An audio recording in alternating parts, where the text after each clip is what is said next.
नमस्कार, स्वागत है आपका। आप देख रहे हैं प्रार्थना हो स्वीकार। मैं हूं आपके साथ रेखा और आज हम आपको बताएंगे शिवलिंग की महिमा के बारे में, जो भगवान शिव का साक्षात रूप है।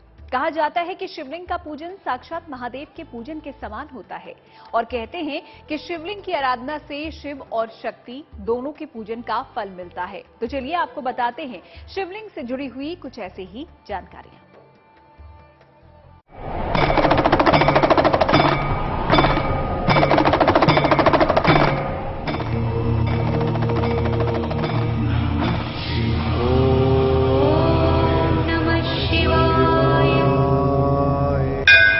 महादेव का निराकार स्वरूप है शिवलिंग।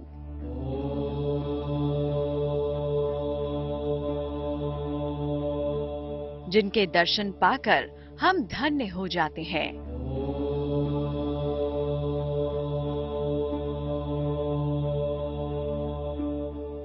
एक शिव ही ऐसे हैं जिनसे हम अपनी परेशानियों का हल मांग सकते हैं। नीलकंठ ही हैं जो अपने भक्तों की हर समस्या को पल भर में मिटा देते हैं। और भोलेनाथ ही है जो शिवलिंग के रूप में इस धरती पर विद्यमान है।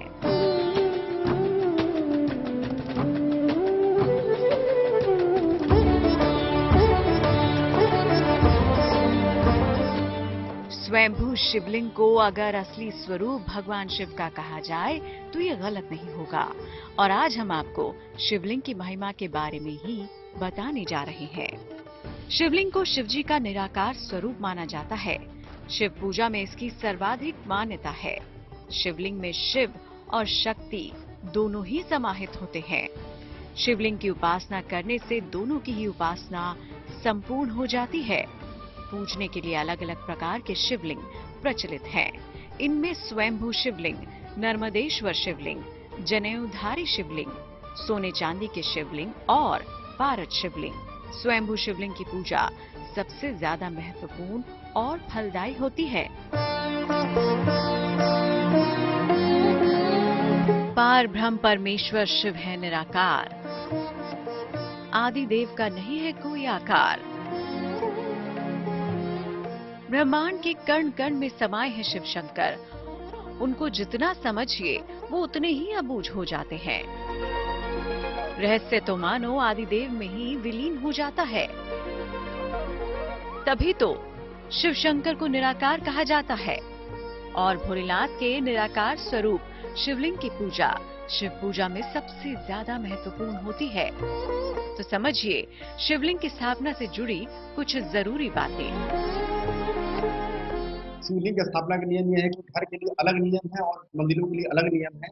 जो यदि आप मंदिर में शिवलिंग की स्थापना करना चाहते हैं तो उसकी वेदी उत्तर की तरफ होनी चाहिए, कभी भी पूरब की तरफ नहीं होनी चाहिए। और मंदिर में शिवलिंग चाहे जितना बड़ा से बड़ा आप लगा सकते हैं कि घर के अंदर यदि शिवलिंग की स्थापना करते हैं तो अंगूठे के बराबर या फिर 6 इंच के नीचे ही होना चाहिए, तब उसको शुभ माना जाता है। शिवलिंग की स्थापना के नियम। शिवलिंग घर में अलग तरह से स्थापित होता है और मंदिर में अलग तरीके से। शिवलिंग कहीं भी स्थापित हो पर उसकी वेदी का मुख उत्तर दिशा की तरफ ही होना चाहिए। घर में स्थापित किया जाने वाला शिवलिंग बहुत ज्यादा बड़ा नहीं होना चाहिए। घर में स्थापित होने वाला शिवलिंग अधिक से अधिक 6 इंच का होना चाहिए। मंदिर में कितना भी बड़ा शिवलिंग स्थापित किया जा सकता है। विशेष उद्देश्यों और कामनाओं के लिए पार्थिव शिवलिंग बनाकर उसकी पूजा की जाती है। भोलेनाथ को भोले यूं ही नहीं कहा जाता। वो अपने भक्तों को उनकी मनोकामना के अनुरूप हर वरदान दे देते हैं। शिवलिंग की स्थापना के जुड़े नियमों को अपनाकर उनके सामने बैठकर पूजन करने से महादेव बहुत प्रसन्न होते हैं। शिवलिंग की पूजा उपासना के भी कुछ खास नियम होते हैं जिनको अपनाया जाना जरूरी होता है। भगवान शिव को प्रसन्न करने का सबसे सुंदर माध्यम है उनका अभिषेक करना, उनका जलाभिषेक करना, उनका दुग्धाभिषेक करना। इनको दूध, उनको जल और तमाम प्रकार के अक्षत और फल, फूल, पुष्प, शहद, इस इत्यादि चीजें भगवान शिव को बहुत प्रिय हैं। यानी भगवान को बेलपत्र बहुत प्रिय है, भगवान को मधु बहुत प्रिय है, भगवान को शक्कर बहुत प्रिय है, भगवान को फूल बहुत प्रिय है। भगवान को जितने भी द्रव्य हैं वो सब भगवान शिव को चढ़ते हैं। चंदन, हल्दी इतना सब लेप किया जाता है। यही सब वस्तुएं भगवान शिव को मन को भाती है। तो चलिए हम आपको बताते हैं कि शिवलिंग की पूजा में क्या अर्पित करना चाहिए। शिवलिंग पर अर्पित होने वाली चीजें। शिव जी की पूजा में 2 वस्तुओं जल और बेलपत्र का विशेष महत्व है। इन दोनों ही वस्तुओं से शिव जी की विधिवत पूजा की जा सकती है। इसके अलावा कच्चा दूध, सुगंध, गन्ने का रस, चंदन से भी शिव जी का अभिषेक कर सकते हैं। शिव जी को कभी भी सेमल, जूही, कदम और केतकी अर्पित नहीं करनी चाहिए। शिवलिंग के विधिवत नियमों को अपनाकर पूजा अर्चना की जाए तो महादेव बहुत प्रसन्न होते हैं। शिवलिंग की महिमा क्या है, क्यों उसको साक्षात शिव कहा जाता है और शिवलिंग की स्थापना के नियम क्या हैं, ये हमने आपको बताया। शिवलिंग पर अर्पित की जाने वाली वस्तुएं भी आपने जानी, लेकिन हमने आपको ये नहीं बताया कि शिवलिंग पर अर्पित होने वाली चीजों को अर्पित करते समय किन बातों को ख्याल रखना चाहिए। ये हम आपको आगे बताएंगे, आप बने रहिए।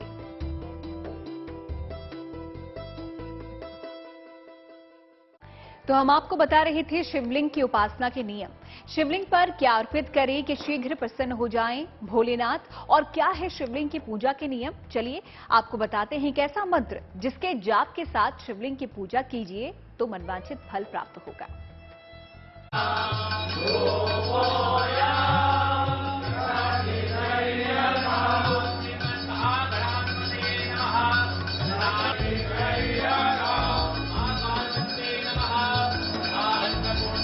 तीनों लोगों के स्वामी हैं आदिदेव महादेव।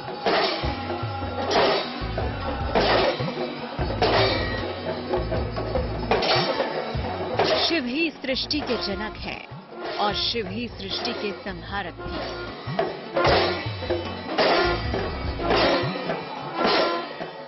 महादेव की कृपा पाने और उनके सबसे करीब जाने की एक ही जगह है और वो है शिवलिंग के पास बैठकर उनकी पूजा आराधना कर ली जाए। शिवलिंग में चराचर जगत वास करता है। चराचर जगत की जितनी सब शक्तियां हैं सब शिवलिंग में वास करती हैं।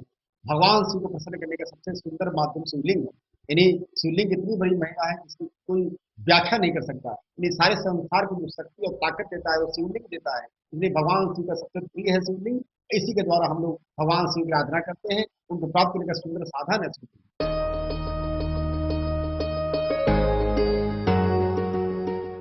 माना जाता है शिवलिंग की स्थापना के जुड़े नियमों को अपनाकर उनके सामने बैठकर पूजन करने से महादेव बहुत प्रसन्न होते हैं।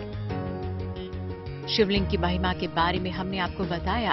हमने आपको ये भी बताया कि शिवलिंग पर कौन सी चीजें अर्पित की जाती हैं, लेकिन इन चीजों को अर्पित करने के लिए कुछ खास नियम होते हैं।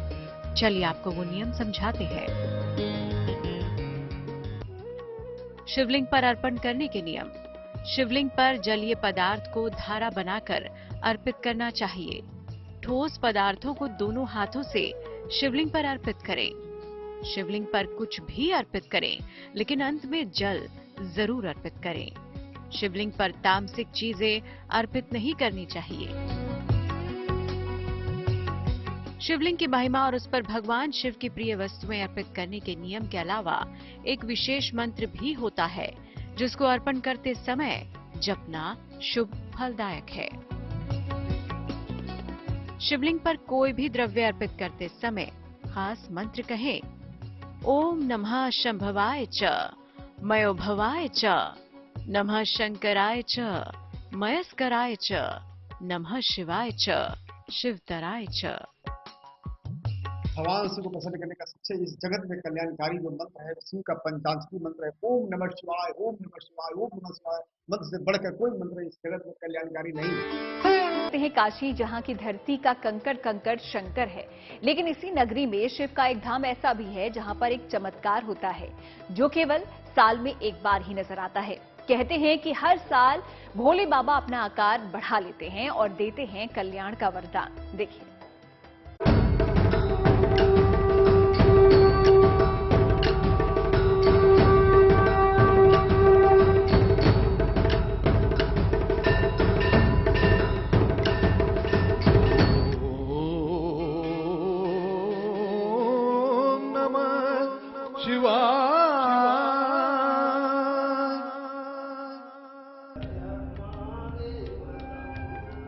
काशी की मान्यता है कि भगवान शंकर का ये स्वरूप काशी के 3 प्राचीनतम शिवलिंगों में से एक है, जो स्वयंभू है।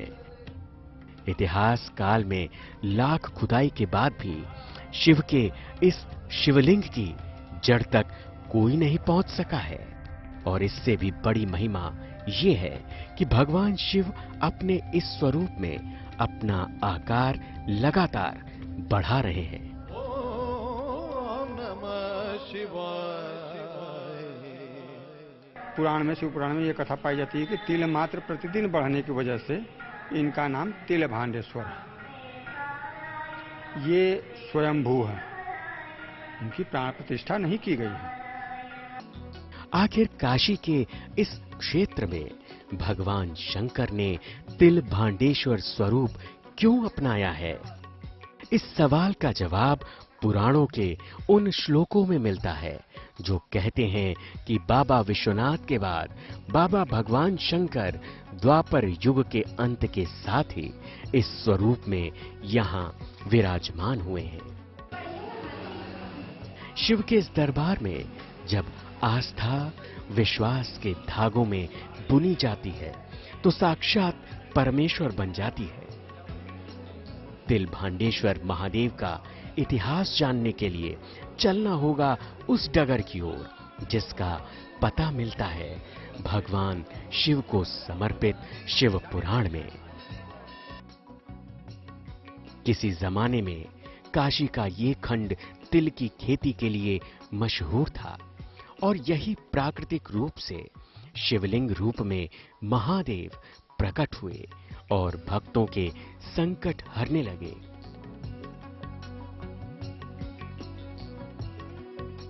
आस्था का यही सफर आज यहां तक पहुंच गया, जब आज इस मंदिर के गर्भगृह में शंकर विराजमान हैं और अपना आकार लगातार बढ़ाते जा रहे हैं। भगवान का ऐसा है कि पत्थर बढ़ रहा है, पत्थर बढ़ रहा बाद में बताता है। पत्थर को लोग पूजा पड़ता है, लंबा चौड़ा रहा, उसमें तिल चढ़ाते हैं, अपने दान चढ़ा के अपने तरीके से करने से क्या हुआ, उनको कष्ट नहीं, न रोग बाधा है, न आवत विवत ले, कैसे कुछ आनंद से जो जी रहे थे। लेकिन उस द्वापर युग में इस दरबार के बारे में मान्यता ये भी कहती है कि ये शिवधाम श्रृंगी ऋषि के पुत्र महर्षि विभांडक से जुड़ी हुई है। महर्षि ने अपना कठोर तप किया जिससे उन्होंने भगवान शंकर को प्रसन्न किया और उनसे यहीं विराजमान होने के लिए वरदान पा लिया।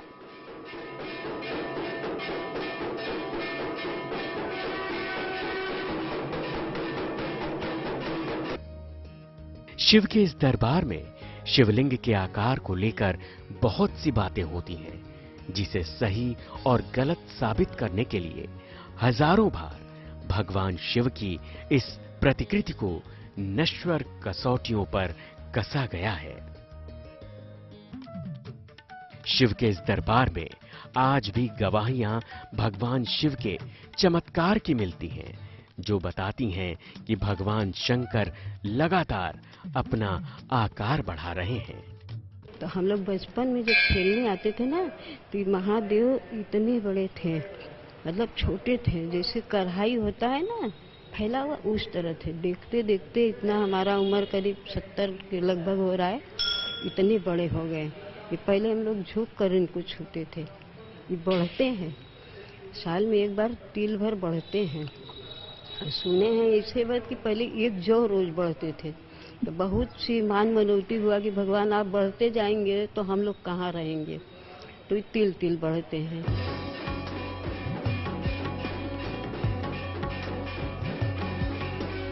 कहते हैं कि जब भगवान शिव कृपा करते हैं तो जीवन की कोई भी बाधा, कोई भी संकट, कोई भी समस्या या फिर कोई भी परेशानी खड़ी नहीं हो पाती है।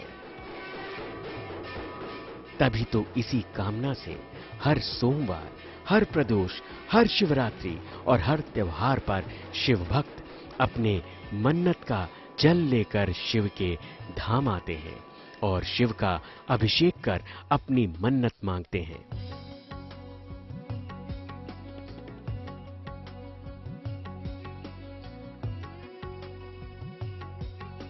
मंदिर में शिव की अदृश्य शक्ति के बारे में मान्यता ये भी है कि अगर किसी भी कुंडली में कोई भी दोष हो और वो तिल भांडेश्वर के तिल तिल कर बढ़ते शिवलिंग पर जलाभिषेक करता है तो कुंडली के नवग्रह दोष दूर हो जाते हैं।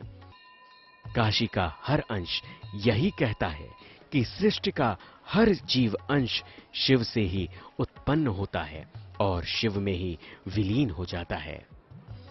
तो प्रार्थना और स्वीकार में आज आपने जाना शिवलिंग की महिमा के बारे में, और इसी के साथ आज का ये सफर यहीं पर हम समाप्त करते हैं, लेकिन फिर होगी आपसे मुलाकात। देखते रहिए GNT।